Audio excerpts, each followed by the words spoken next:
Ngayon mga sir, natapos na po natin yung motor ni Pops. Ayan, Sniper 155 all-in package number 16, no?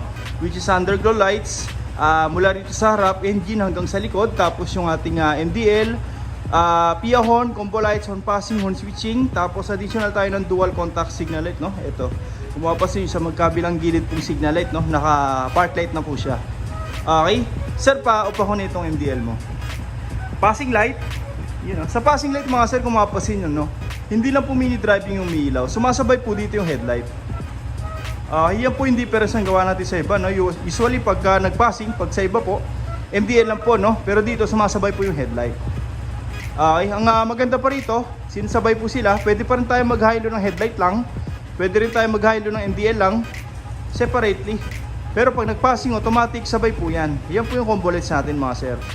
Ang purpose natin dyan mga sir, kaya pinagsabay natin, no?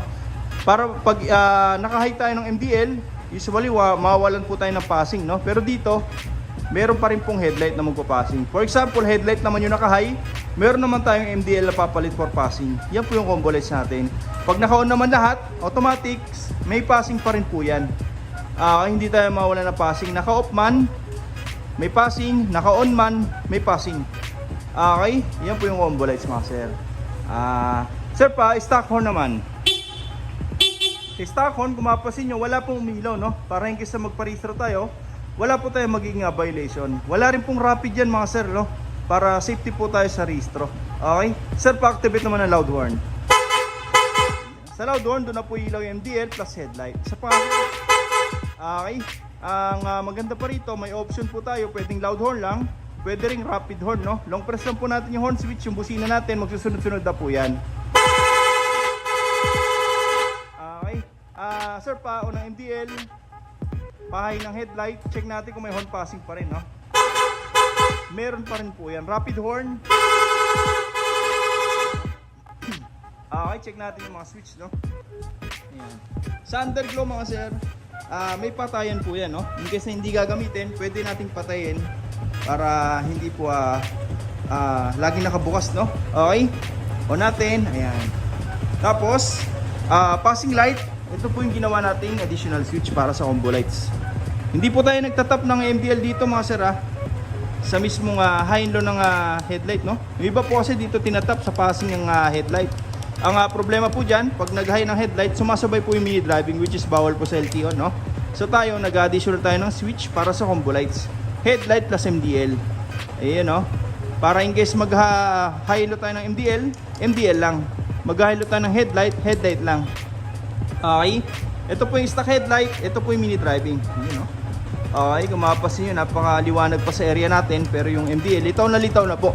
Ayan po yung high lumen sa atin na mini driving, no? Daig pa po na ito yung mga 60 to 80 watts na ilaw, no? Okay, sure ball po yan mga sir. Subok na po natin. Ayan, stock horn, loud horn, ayan, no? Tapos rapid horn. Okay, ayan. Back to stock, wala pong passing yan. Ayan, no? A few moments ago. Alright, Sniper 155, yun, no? Sila sir, no, dumayo po sa atin. Nagpa-install po ng all-in package number 16, no? Which is underglow lights, mini driving light. Yun, no? Okay, napakalakas.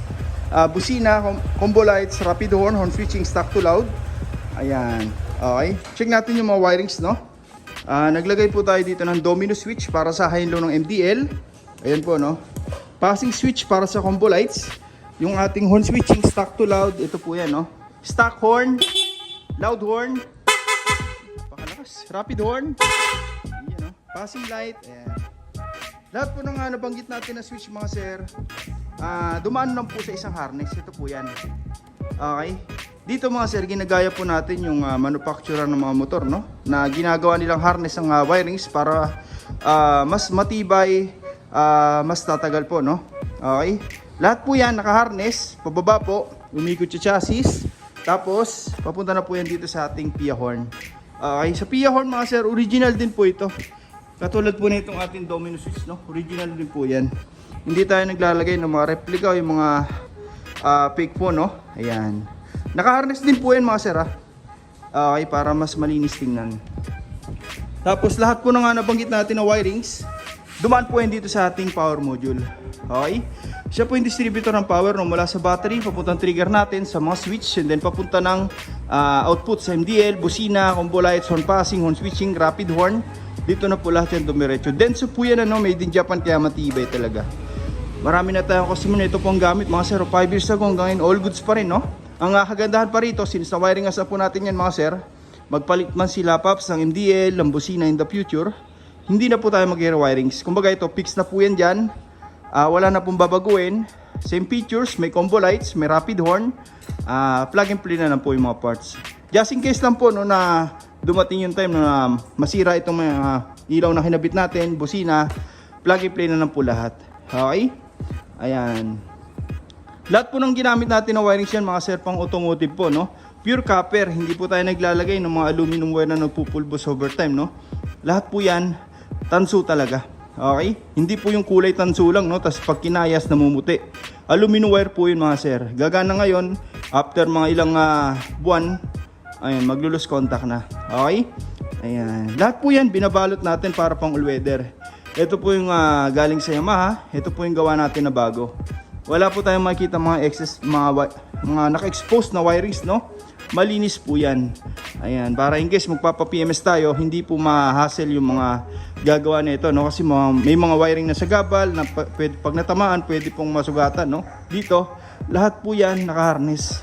Matamaan man ng tools, hindi po basta-basta masusugatan. Tsaka maganda pa mga sir, the more na nagiging harness ang wirings, mas sumistibay. Kahit ilang taon na po yan mga sir, siguro after 2 years, balatan po natin yan, sariwa pa rin yung laman sa loob niyan. Ayan, kaya yan po yung reason ba't binabalot po natin, no? Ayan, tapos lahat po yan nakahinang para mas maganda yung daloy ng kuryente. Kahit matagtag yung motor sir, malubak man, hindi po basta-basta kakalas yan. Hindi tayo magkakaroon ng loose contact, no? Ayan, tsaka isa pa, naka-shrinkable tube sa loob, and then after nun, naka-rubberized step na. Para hindi basta-basta expose sa init ng makina natin, no? Kasi pagka ganun mga sir, lulutong po yan pag walang balot. Okay, ayan. Ngayon, kakabit na lang natin yung mga pairings, tapos testing na natin, no? Okay? Sa mga gusto pong pagawa, punta lang po kayo dito sa shop. First come, first serve po tayo. Maraming salamat po.